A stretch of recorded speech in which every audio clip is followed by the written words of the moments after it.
The hiss of the ancient coffee machine was the soundtrack to Jade's life. It was a constant, steady companion through the graveyard shift, a metallic sigh that promised caffeine, and another hour survived. The air in the diner was thick with the ghosts of 1,000 meals, burnt bacon, stale sugar, and the sharp, clean scent of the bleach she used to wipe down the red vinyl booths. It was a familiar smell, the smell of exhaustion and tips tucked into the pocket of her starched white apron. Her pale pink dress, a shade too bright under the flickering fluorescent lights, felt like a second skin after 10 hours on her feet.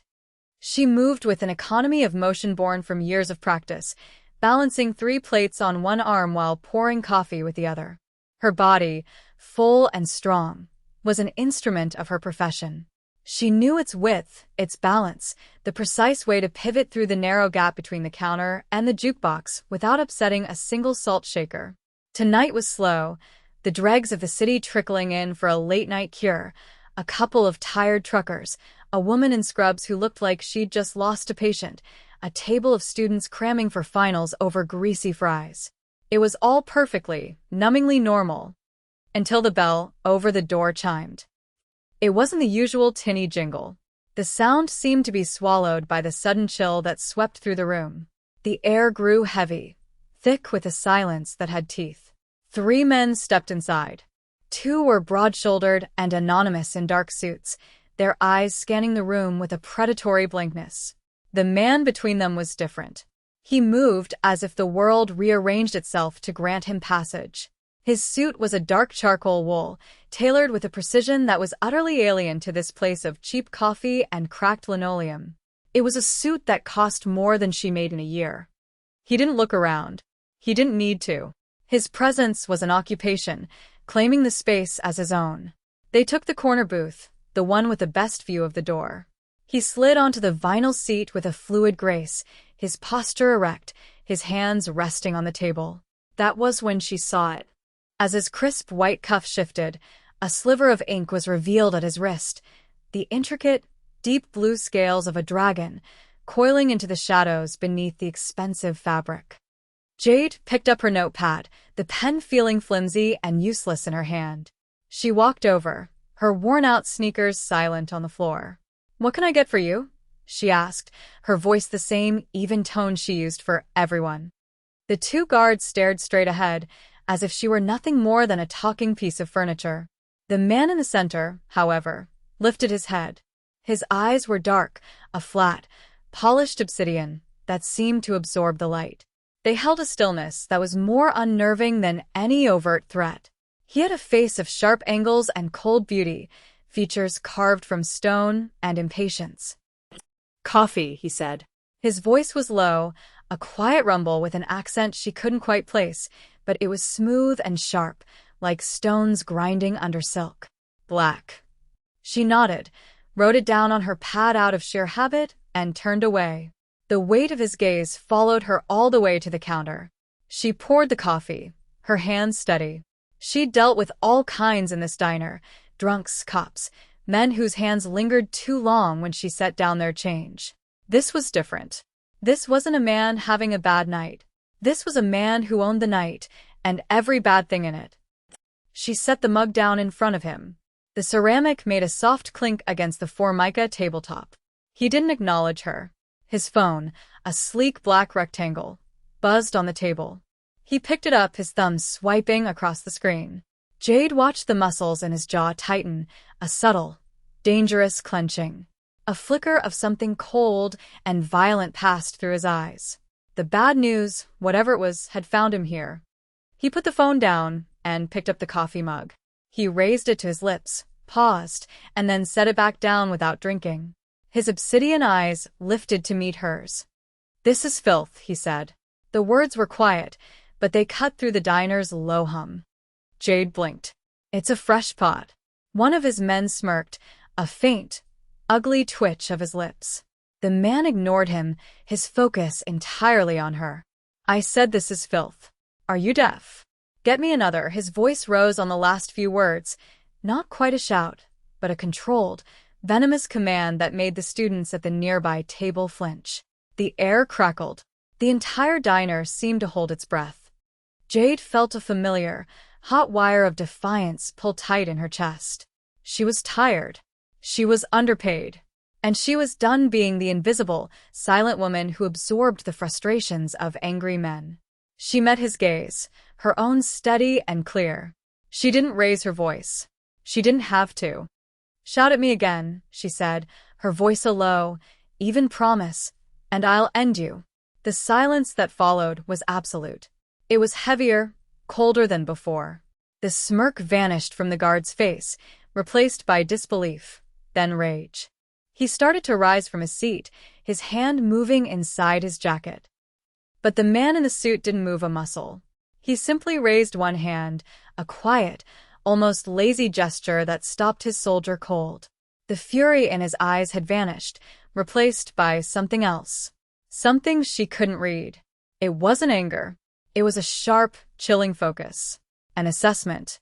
As if he were seeing her for the first time, not as a waitress, but as an anomaly, an unexpected variable in a perfectly calculated equation. That was the moment everything changed. The front window of the diner didn't just break, it exploded inward in a shower of glittering shrapnel. The sound was a deafening roar, followed by the sharp crack of gunfire. Chaos erupted. The students screamed and dove under their table. The woman in scrubs was already on the floor. Jade was frozen for a split second, her mind struggling to process the sudden violence. Before she could react, the man was moving. He vaulted across the table with a speed that was inhuman, a blur of dark wool and lethal intent. He grabbed her by the arm, his grip like steel, and yanked her down behind the counter. His body covered hers, pressing her against the cold, sticky floor. The weight of him was immense, a solid shield of muscle and resolve. The air was knocked from her lungs. All she could smell was gunpowder, shattered glass, and the faint, expensive scent of cedar and smoke that clung to his suit. The firefight was over as quickly as it began. It was a symphony of controlled violence, a few precise, muffled shots from his men, a heavy thud, then silence. The only sounds left were the buzzing of the broken neon sign outside and the frantic, ragged sound of her own breathing. He remained over her for a beat longer, his body a tense line of coiled power. Then, he pushed himself up, moving with the same fluid grace he'd shown walking in. He pulled her to her feet, his hand still clamped around her upper arm. His men were already at the door, weapons drawn but hidden once more. Two bodies lay motionless on the checkered floor near the entrance, dark pools spreading beneath them. He looked at the carnage, then his gaze fell back to her. His expression was unreadable, carved from ice. "You are a complication," he said, his voice flat. He released her arm, but she knew she wasn't free. His eyes held her captive. "You saw this. You saw them. You cannot be left here." She was no longer a waitress. She was a witness. A loose end. He gestured to one of his men. "Bring her." There was no room for argument. They moved through the back, past the kitchen where the grill was still sizzling, and out into the grimy alley. A black, immaculate sedan was waiting, its engine purring silently. She was pushed into the back seat. The man slid in beside her, his presence consuming all the air in the small space. The doors closed with a heavy, final thud, sealing her in with the violence and the cold, silent man who had just become the center of her collapsing world. The car moved through the city streets with unnerving smoothness, a silent predator gliding through a concrete jungle. Jade stared out the window, watching the familiar landscape of her life blur into a meaningless smear of light and shadow. The diner, her apartment, her entire existence felt a million miles away. She was in his world now, a world of silent men in dark suits and sudden, brutal death. They arrived at a skyscraper that pierced the clouds, a needle of black glass and steel.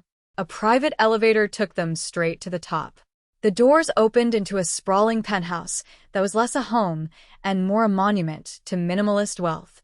Floor-to-ceiling windows revealed a panoramic view of the city, a glittering carpet of lights that seemed to mock the dirty diner she had just left. The furniture was sparse, expensive, and uncomfortable looking. There was no art on the walls, no photographs, no sign that a human being actually lived here. It was a beautiful, sterile cage.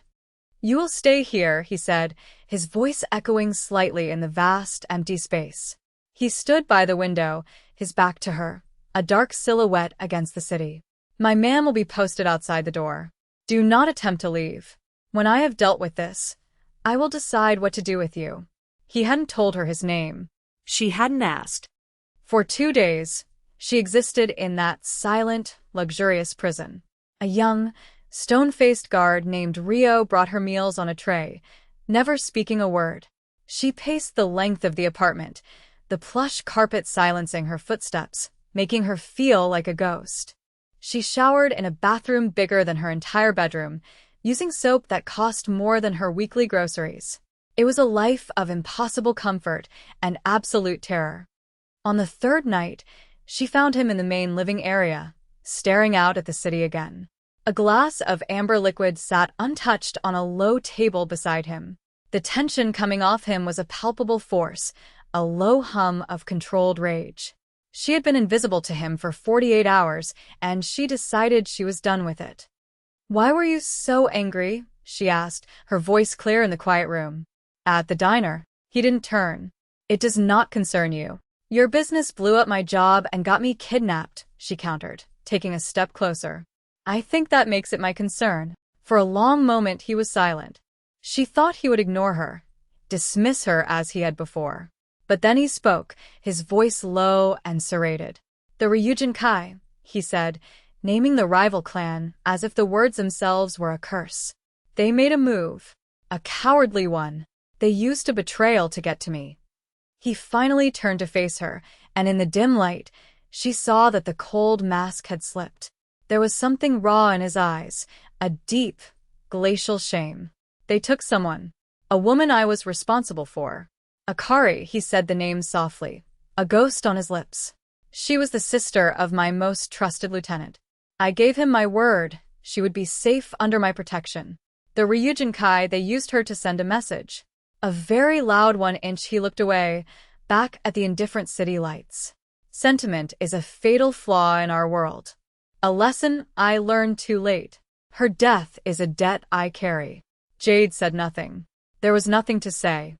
She finally understood the coiled fury she had seen in the diner. It wasn't about the coffee. It was about his failure, his broken word, a shame so profound it had to lash out at the nearest available target. And that target had been her. The next day, Rio, the young guard, seemed distracted. He brought her lunch, and for the first time, he made a mistake. When he left, the service door he used to enter from the hallway didn't click shut properly.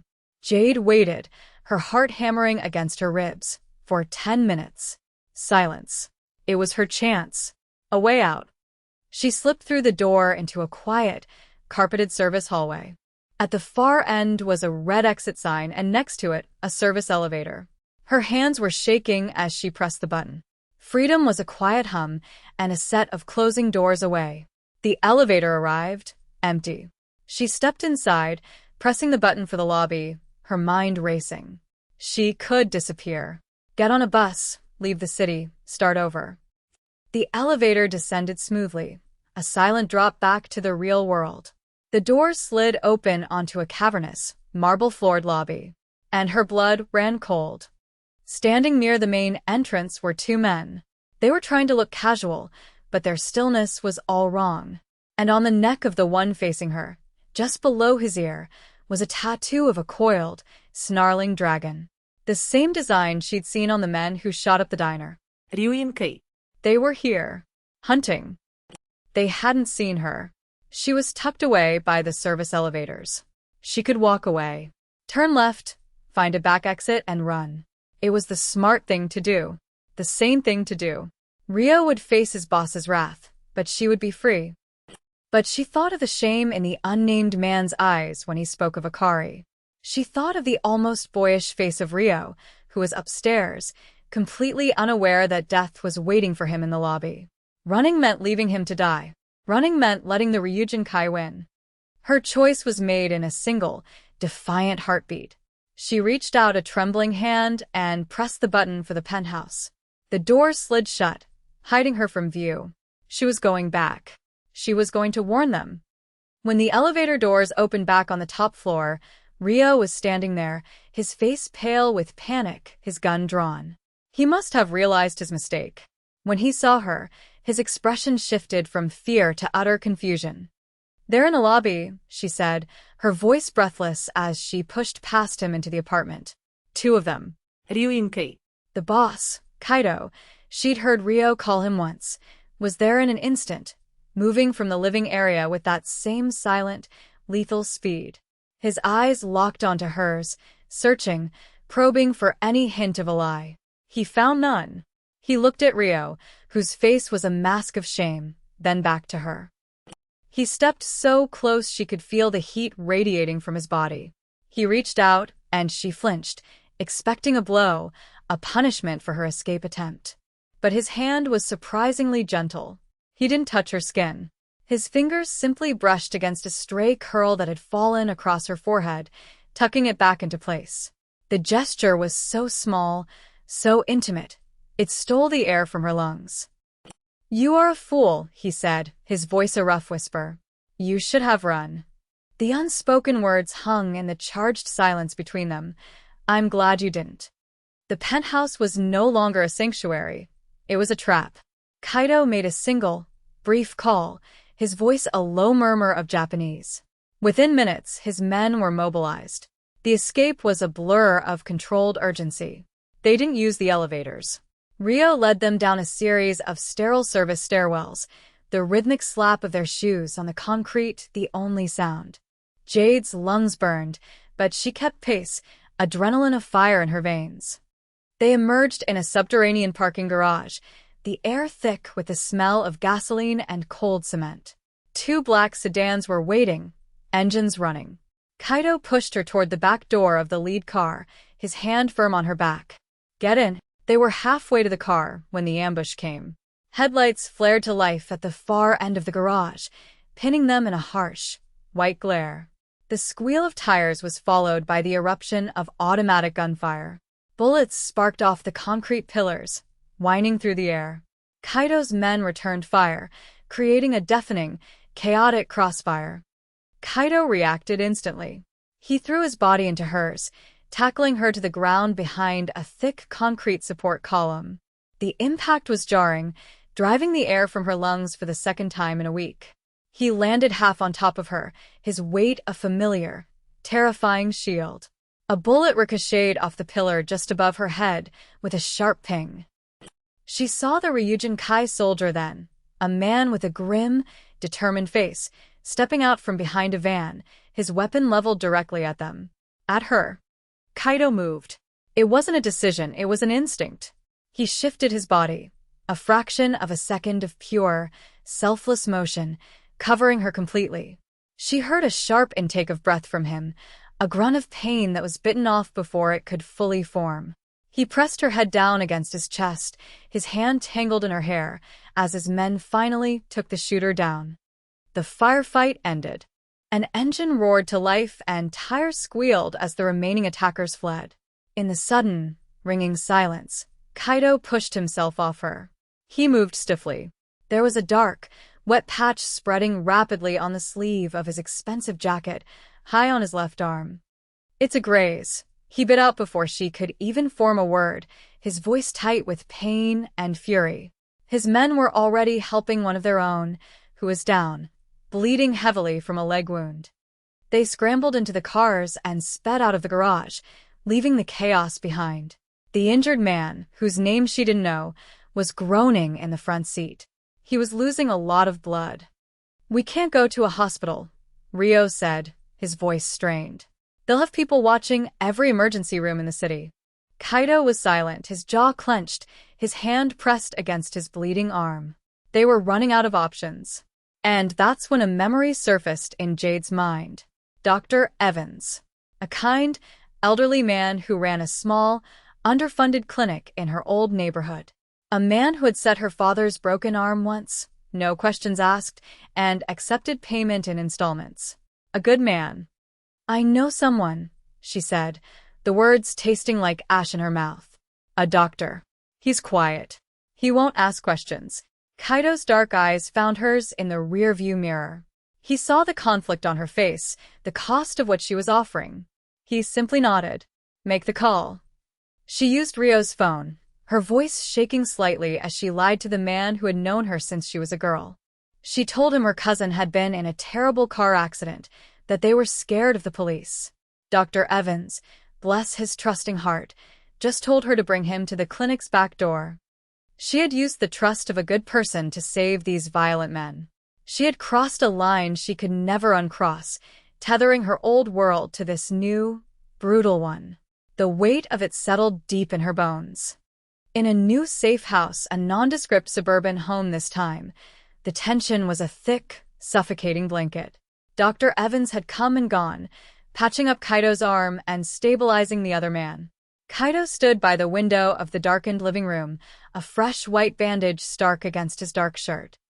You lied to a man who trusts you, he stated, his back to her. It wasn't an accusation. It was a simple, hard fact. For us. I don't like being a sitting duck, she replied, her voice stronger than she felt. He turned to face her, his expression unreadable in the shadows. He moved closer, closing the space between them until only a foot of air remained. I told myself keeping you was a matter of security, he said, his voice a low, intimate rasp. A loose end to be managed, he held her gaze, his eyes burning with an intensity that stripped her bare. I was lying to myself. It was a confession more dangerous than any declaration of love. It was an admission of an obsession, a claim that had nothing to do with tactics and everything to do with a defiant waitress who had looked a monster in the eye and refused to back down. The next move from the Ryujin Kai was not against him. It was against her. A day later, Ryo showed Kaido a picture on his phone, sent from an unknown number. It was a photo of the diner. Her pink waitress dress was nailed to the front door, a brutal, mocking effigy. The message was unmistakable. We know who she is. We know where she's from. We will burn her world to draw you out. The rage that came off Kaido was a physical force, a wave of pure, cold poison. He was going to end this. He planned a final confrontation, a meeting with the Ryujin Kai leader in the old, abandoned warehouse district by the docks. It was a trap, and everyone knew it. You will stay here, he commanded Jade. It's too dangerous. No, she said, stepping in front of him, blocking his path to the door. They're using me, my life, the place I worked. That makes this my fight, too. She lifted her chin. And I know that district. I worked a temp job packing fish there one summer. I know those warehouses better than your men do. He stared at her, a war raging behind his eyes. The protector fought with the tactician. Finally, the tactician won. Stay in the car, he ordered. Give us the layout. Nothing more. But when the shooting started, when the trap was sprung and Kaido's team was pinned down by overwhelming numbers, she couldn't stay put. She saw Kaido, separated from his men, taking cover behind a stack of rusted oil drums as the Ryujin Kai boss and his personal guard advanced on him. She didn't have a weapon, but she had knowledge. She remembered the warnings from her old foreman about the northern wall of this specific warehouse, how the scaffolding was rotten, the supports rusted through from the sea air. Slipping away from the car, she circled around the back of the building. Finding a discarded length of steel pipe, she slammed it with all her might against one of the main support beams of the rickety, multi-story scaffolding. The metal groaned in protest. She hit it again and again, the impacts echoing like gunshots. With a deafening shriek of tortured metal, the entire section of scaffolding tore away from the wall, collapsing inward in a massive, tangled wave of wood and steel. It crashed down between the Ryujin Kai leader and his men, creating a wall of debris and dust, isolating him completely. It was the opening Kaido needed. He moved from behind the drums, a dark wraith in the swirling dust, and the war was over in a matter of seconds. When the silence fell once more, heavy and final, Kaido found her standing in the shadows, the steel pipe still clutched in her hands. He was bleeding from a cut on his cheek, his suit was torn, but he was alive. He walked toward her, his long strides eating up the distance between them. He stopped right in front of her and gently took the pipe from her hands, letting it fall to the ground with a clang. He cupped her face, his thumbs stroking the skin just beneath her eyes. His touch was reverent. "They say in my world, there is no room for anything but loyalty and ambition," he said, his voice hoarse. "They are wrong." He leaned in, his forehead resting against hers. "Your place is with me." It wasn't a question or a request. It was a statement of absolute, irreversible fact. The victory was not clean. Rio had not survived the fight. His death was a cold, hard reminder of the price of Kaido's world, a debt added to the ledger of his soul. Weeks later, Jade stood on the balcony of the penthouse. The city lights glittered below, a sprawling, beautiful, dangerous kingdom. She was no longer wearing a pink uniform. A simple, elegant black dress skimmed her curves. She was not one of them, not a killer, but she was no longer just a waitress from a late-night diner. She heard him approach, the soft sound of his expensive shoes on the stone. He came to stand behind her, his presence a solid, comforting wall at her back. He didn't touch her, but she could feel him there, a silent anchor in her new reality. He held out a ceramic mug. The rich, dark aroma of perfectly brewed coffee reached her. He had learned exactly how she liked it. She took the mug, her fingers brushing his. It was a small, mundane intimacy that felt more profound than any kiss. Staring out at the city that had almost swallowed her whole, she took a sip. She had made her choice in that parking garage, in that clinic, in that dusty warehouse. There was no going back. The coffee tasted bitter, and it tasted like forever. And for the first time in a long time, she was not afraid.